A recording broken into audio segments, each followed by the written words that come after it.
நீங்கள் பாருங்கள், விஜய்க்கு வந்த கூட்டம் அவங்களுக்கு வந்து முண்டி அடிச்சுக்கிட்டு அந்த அவங்ககிட்ட ஒரு எழுச்சி தெரிஞ்சது.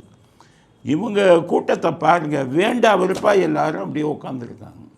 விஜய் இதில் க்ளோஸ்அப்பில் காமிச்சாங்க, எல்லாம் 20 வயசு 18 25 வயசு. இதை க்ளோஸ்அப்பில் காமிக்க மாட்டான், ஏன்னா முக்கால்வாசி சீனியர் சிட்டிசன் எல்லாம் 50 60 வயசு ஆளுங்களை பிரித்து கூட்டிகிட்டு வந்திருக்காங்க. காசை கொடுத்து கட்சிக்காரவங்க வயசானவங்க எல்லாத்துக்கும் தூரத்துலேருந்து அப்படி கேமரா எடுத்து. அதுக்காகத்தான் சொல்கிறேன், இது ஒரிஜினலாக கூட்டின கூட்டம் இல்லை.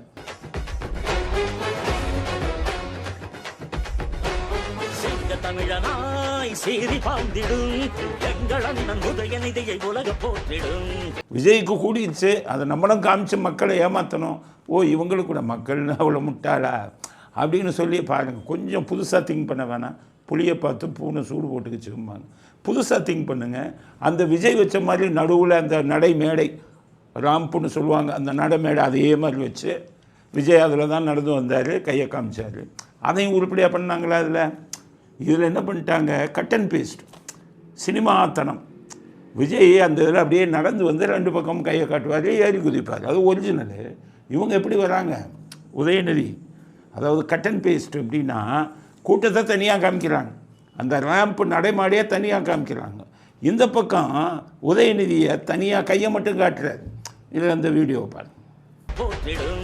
தங்க தலைவரின் வீர புதல்வரே, சூரியனாய் சுடலும் முன்னை கழகம் வாழ்த்திடும், கோடான கோடி மக்கள் உரிமை மீட்டிட கோபாலபுரத்திலிருந்து புயலாய் கூறப்பட்டார். அப்போ விஜய் மாதிரி ஒரிஜினலாகவும் இல்லை. அதை தனியாக கூட்டத்தை தனியாக இவர் மட்டும் கையை காமிக்கிறார்.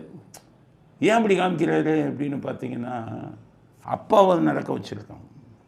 அதனால் உதயநிதி அந்த நடை மேடையில் நடக்கிறார். அதனால் இவர் அப்படி கையை காட்டுறாரு, கூட்டத்தை காமிக்கிறாங்க. இந்த வீடியோ எடுத்து கொடுத்துட்டாங்க, எல்லாம் எல்லாம் போட்டுக்கிட்டு இருக்கான். நம்மளால தான் இருக்கான்ல, சேட்டலைட் சேனல் எல்லாம் பணம் வாங்கிட்டு தானே போடுறான், எல்லாம் போட்டுக்கிட்டு இருக்கான். அதுக்கடுத்தது பார்த்திங்கன்னா, இவங்க உதயநிதியையும் கூட்டத்தையும் நடைமேடையும் மாற்றி லெஜெண்ட் வச்சுருந்ததுனால சினிமாத்தனமான ஒரு வீடியோ எடுத்து போட்டாங்க.